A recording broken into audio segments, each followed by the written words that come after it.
Hello viewers, मैं doctor Rupali सेठी आपको कुछ बेसिक कंसेप्ट्स ऑफ केमिस्ट्री के बारे में मैं समझाने जा रही हूँ। आज का जो टॉपिक है जिसके बारे में हम लोग बात करेंगे that is activity and activity coefficient. So please watch the video till the end, क्योंकि लास्ट में वीडियो के एंड में एक कुछ प्रॉब्लम्स भी हैं जिनको मैंने शेयर किया है, सो दैट आपका जो कंसेप्ट बिल्डिंग है that becomes very easy. So please watch the video till the end. So now let's begin with activity and what is activity and what is activity coefficient. A very good morning to all of you. आज हम जिस topic के बारे में discuss करने वाले हैं that is activity and activity coefficient. तो एक्टिविटी एंड एक्टिविटी कोएफिशिएंट जानने के लिए सबसे पहले आपको दो बातों का ध्यान रखना है। फर्स्ट कंडीशन जो है दैट इज़ डाइल्यूट सोल्यूशन की रिक्वायरमेंट है। मोलल कंसंट्रेशन की हम लोग बात करेंगे और इनफाइनाइट डाइल्यूशन के बारे में हम लोग बात करेंगे। सो एक्टिविटी जानने के लिए आपको डाइल्यूट सोल्यूशन का कंसेप्ट पता होना चाहिए। जैसे कि देखिए आपके पास, अगर हम इस फिगर में आपको दिखाते हैं that is the solution A and solution B, they are two solutions, solution A and solution B. So as for now you can see कि सोल्यूशन ए है जिसमें 0.001 मोलर हम लोगों ने मोलैलिटी ली है, और दूसरा सोल्यूशन बी जिसमें हमने 2 मोलर सोल्यूशन बनाया है। सो जब सोल्यूशन ए हमने बनाया दैट इज 0.001 मोलर सोल्यूशन है। 0.001 मोलर सोल्यूशन होने का क्या मतलब होता है कि 1 kg ऑफ द सॉल्वेंट में आपने 0.001 molar you have taken the solute, and in case of 2 molar solution आपने 1 kg ऑफ द सॉल्वेंट में 2 मोल्स जो है आपने सॉल्यूट को ऐड किया है। So these are the two solutions, solution A and solution B, and as you can see कि concentration जो है, अगर आपसे कोई पूछे कि कौन सा सोल्यूशन डाइल्यूट है कौन सा सोल्यूशन कंसंट्रेटेड है, तो वेरी इजीली आप बता दोगे कि that the first solution is a dilute solution क्योंकि इसमें नंबर ऑफ पार्टिकल्स कम है, और जो सेकेंड सोल्यूशन हमारा है that is a concentrated solution as you can see. So concentration जो होती है that affects the conductivity of the electrolyte. That means concentration is directly proportional to the conductivity. But यहाँ पे हम जिस चीज़ के बारे में बात कर रहे हैं दैट इज़ करंट। तो आप देखिए यहाँ पे हमने एमीटर लगा दिया है और इस सोल्यूशन में से करंट हम पास करेंगे, और सिमिलरली हमने सोल्यूशन बी में भी एक एमीटर लगा दिया है और इसमें से भी हम करंट पास करेंगे। As for now you can see कि सोल्यूशन ए में जो पार्टिकल्स है बहुत ही कम है। That means the positive and the negative particles जो भी हैं ये they are very far apart, ये दूर दूर हैं, और जबकि यही चीज़ बहुत ही कॉम्पैक्टली अरेंज्ड है in case of solution B. So as you can see कि जब हम सोल्यूशन ए में एमीटर लगाएंगे तो एज फॉर आप यही बोलोगे कि जो सोल्यूशन है which will conduct more electricity, तो आप बोलोगे कि जो कंसनट्रेटेड सोल्यूशन है वो इलेक्ट्रिसिटी ज़्यादा कंडक्ट करेगा as compare to the dilute solution. But the case is just the reverse. जो हमारा डाइल्यूट सोल्यूशन है that conducts more electricity as compare to the concentrated solution. इसका रीज़न है कि जो कंसंट्रेटेड आपका जो सोल्यूशन है उसके कंपैरिजन में जो डाइल्यूट सोल्यूशन है उसमें लेस नंबर ऑफ पार्टिकल्स आपको जैसे कि यहाँ पे देखने को मिल रहे हैं कि there are less number of particles, so electrostatic force is not there, या आप कह सकते हो कि इंटर आयनिक अट्रैक्शन जो है is not there. So mobility of the ions जो होगी यहाँ पे वो फ्री होगी। That means ions are free to move from one position to the other, और ये आयंस अपने अपने इलेक्ट्रोड्स की तरफ मूव करेंगे वेरी इजली, एंड चूंकि इलेक्ट्रोड की तरफ अपने मूव करेंगे that means the conductivity is very much higher and more in case of solution A. जबकि सोल्यूशन बी के केस में आप देखिए कि इलेक्ट्रोस्टैटिक फोर्स ऑफ अट्रैक्शन जो है उसमें जो है बहुत ज़्यादा है। दैट मीन्स ये आयंस फ्री नहीं है to move towards the respective electrodes. That means positive वाला नेगेटिव इलेक्ट्रोड की तरफ और नेगेटिव वाला पॉजिटिव इलेक्ट्रोड की तरफ मूव करने के लिए कंफर्टेबल नहीं है। देयरफॉर जो कंसंट्रेटेड सोल्यूशन है वो इलेक्ट्रिसिटी को आसानी से कंडक्ट नहीं करेगा। सो अब इसमें एक टर्म आपका आ जाएगा। सो जो आपका डाइल्यूट सोल्यूशन है that is known as the ideal solution. आप उसको कह सकते हो आइडियल सोल्यूशन है, जबकि जो कंसंट्रेटेड सोल्यूशन है that is known as the real solution. So in ideal solution में जो पार्टिकल्स जो है they have dissociated and electrostatic force जो ऑफ अट्रैक्शन जो है वो बहुत ही कम है, जबकि कंसंट्रेटेड सोल्यूशन में electrostatic force of attraction is there and the particles have still not dissociated. So in solution B, which is the real solution, conductivity आपकी less होगी. So as you can see here, and then in dilute solutions all the particles are giving current. आप देखें dilute में थोड़े से ही particles हैं but सारे के सारे करंट दे रहे हैं. सो इन डाइल्यूट सोल्यूशन एक्टिविटी यहाँ पे जो है वो 1 है. सो एक्टिविटी समझने के लिए आप ऐसे भी समझ सकते हैं कि जैसे मान लीजिए आपका क्लास है एंड लाइक अभी मेरा प्रेजेंटेशन है, मेरा लेक्चर चल रहा है एंड 50 स्टूडेंट्स या 100 students I am teaching eight one time and out of 100 students may be 30 and 40 students ऐसे हैं जो हमारी बात पे अटेंशन दे रहे हैं, हमारी जो मैं बता रही हूँ उसको बहुत ही ध्यान से सुन रहे हैं. But rest of the students they are doing something else. किसी ने अपना मोबाइल ऑन कर रखा है, somebody is doing some other work, कुछ और काम कर रहे हैं. That means only 30 students are paying attention to my lecture. So जो एक्टिव बच्चे हैं वो 30 इन नंबर है. सो इसी तरह से जो एक्टिव हैं इन केस ऑफ, आपने जैसा कि पिछली स्लाइड में भी देखा कि जो एक्टिव हैं आपके, दैट इज फ्यू पार्टिकल्स हैं but they are very active. और जब कंसंट्रेटेड सोल्यूशन की बात करते हैं तो पार्टिकल्स तो बहुत ही ज़्यादा है but they are not very much active. So अब आप देख रहे हो कि एक्टिविटी, दैट मीन्स सॉल्यूट की एक्टिविटी जो है, अगर हम इसमें बात करें डाइल्यूट सोल्यूशन के बारे में बात करें तो सॉल्यूट की एक्टिविटी जो है दैट इज 1 और कंसंट्रेटेड सोल्यूशन में activity is not equal to 1 since current obtained is less. So that means कि activity is directly proportional to molality. यहाँ पे ए आपकी एक्टिविटी है and M is the molality.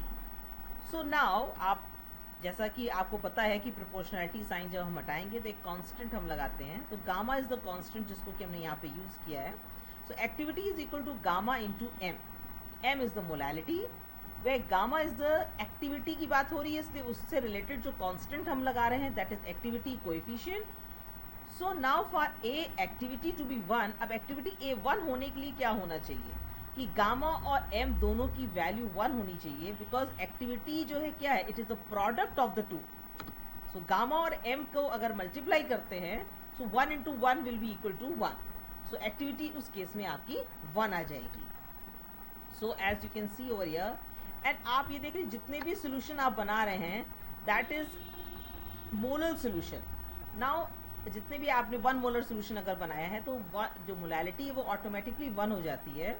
And since molality automatically becomes 1 तो इसका मतलब कि activity is directly affected by activity coefficient. So when, इसका मतलब कि जब गामा 1 होगा then we get the current. तो इसका मतलब है कि activity is equal to molality. So I hope यहाँ तक आपको समझ में आ गया है कि एक्टिविटी जो है वो मोलैलिटी के बराबर आती है आपकी.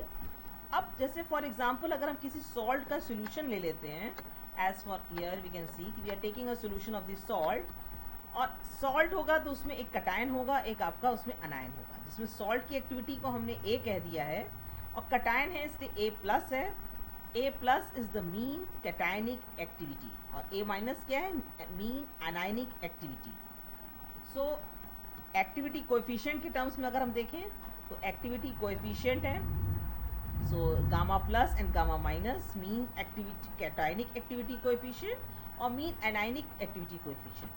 अगर हम एक्टिविटी को combined A plus minus लिख देते हैं तो that will be mean ionic activity coefficient. और अगर गामा को भी हम इसको sum up कर दें, गामा प्लस और गामा माइनस को, so it will be gamma will also be the mean ionic activity coefficient. So I think so यहाँ तक आपको क्लियर है फॉर सॉल्ट के केस में. अब जैसे A प्लस की बात हम करें तो हम लोगों ने देखा कि activity is equal to gamma into m. तो जब हम अनायन और कटायन के टर्म्स में बात करते हैं तो A प्लस जो है that is will be equal to gamma plus into m because m is constant, और A माइनस जो है that is equal to gamma minus into m. तो हमें 2 इक्वेशंस मिलती हैं for cation as well as for anion. अब for example अगर हम एक एग्जाम्पल लेके चले, NaCl का हम सोल्यूशन बना रहे हैं, मैंने as a salt, as a solute we are using NaCl and now we have to find the activity of this NaCl solution. So NaCl जो डिसोसिएट करेगा into Na plus and Cl minus, तो NaCl की activity A है, Na plus की A plus है और Cl minus की A minus आ रही है. सो गामा आपका एक्टिविटी कोएफिशिएंट हो गया Na प्लस का गामा प्लस हो जाएगा, क्लोराइड आयंस का गामा माइनस हो जाएगा, एंड एज यू नो कि m की वैल्यू तीनों जगह पे सेम है, दैट इज कांस्टेंट। सो अब आप लिखेंगे कि एक्टिविटी जो है कटायन प्लस अनायन, तो एक्टिविटी आपकी जो कटायन की into the activity of the anion is equal to the activity of the whole solution. तो आप लिख सकते हैं activity is equal to plus minus and raise to the power 2, that means इसका स्क्वायर हो जाएगा। तो आपको कोई पूछ ले कि एक्टिविटी और of the ion and activity of the anion cation combined क्या रिलेशनशिप है, तो आप बता सकते हैं कि activity is equal to a plus minus square. और अगर आपसे कोई पूछे कि a प्लस माइनस का क्या आएगा, तो that will be a is equal to the root आपका 1/2 आ जाएगा इसका। So now substituting 2 and 3 in equation 4, तो जैसे कि आपने पिछली इक्वेशन में हमारी देखा था, तो you have to substitute equation 2 and 3। देखिए इक्वेशन नंबर 2 है a प्लस के लिए और दूसरी है आपकी a माइनस के लिए। इसको जो a प्लस के लिए जो आया और जो a माइनस के लिए टर्म्स है उसको हम सब्सटीट्यूट करेंगे, तो आप देखिए गामा प्लस इंटू m, ये हो गया a प्लस की जगह पे, और a माइनस की जगह पे हो गया गामा माइनस इंटू m। सो ये आपने पुटअप कर दिया है, एंड आप इसको आप कंबाइन कर सकते हैं, गामा प्लस और माइनस को गामा प्लस माइनस एक साथ लिख लीजिए, the whole square into m है, तो m का भी होल स्क्वायर आ जाएगा। तो this will be the fifth equation which we have derived for activity. Now this is another example of barium chloride। barium chloride को जब आप लिखते हैं तो Ba+2 और 2Cl माइनस, एक्टिविटी के टर्म्स में ये भी A होगा, A प्लस और A माइनस होगा। गामा के टर्म्स में, एक्टिविटी कोफिशिएंट के टर्म्स में ये भी activity coefficient is gamma, gamma plus and gamma minus. Now M के टर्म्स में जब हम बात करते हैं तो इसका मोलर सोल्यूशन के टर्म्स में ये स्मॉल m है, this is small m, but 2 chloride ions हैं यहाँ पे, तो that will be 2m over here. So आप एक्टिविटी जब निकालोगे that will be equal to gamma into M, और a प्लस के लिए जब आप निकालेंगे तो गामा प्लस इंटू एम हो जाएगा, और a माइनस के लिए gamma into 2m। So activity a plus into a minus, जैसे कि आपने देखा, द होल स्क्वायर हो जाती है। तो अब आप a प्लस की जगह पे a प्लस का डेटा रखेंगे, that is gamma plus into m. a minus की जगह पे आप गामा माइनस इंटू 2m रखा आपने, और इस पूरे का आपने स्क्वायर कर दिया। सो अब आप इसको जब सॉल्व करेंगे तो a is equal to gamma plus into M, और चूंकि यहाँ पे गामा माइनस इंटू 2m का होल स्क्वायर है, तो गामा माइनस का होल स्क्वायर हो जाएगा, और 2m का स्क्वायर मीन्स 4m आपका आ जाएगा। यहाँ पे आपका 4m स्क्वायर आ जाएगा। And if you again solve it further, तो आपको गामा प्लस माइनस, चूंकि पावर्स आर एडेड, सो यहाँ पे gamma plus minus two the power 3, और m जो आपका है that will be combined to 4m and powers will again be added, तो ये पावर 2 थी प्लस m की रेज टू द पावर 1, तो 2 plus 1 will again be equal to 3। so activity in case of barium chloride जो आपकी आती है, that is finally you get a is equal to gamma plus minus the whole cube multiplied by 4m to the whole cube। so this is the activity formula for barium chloride।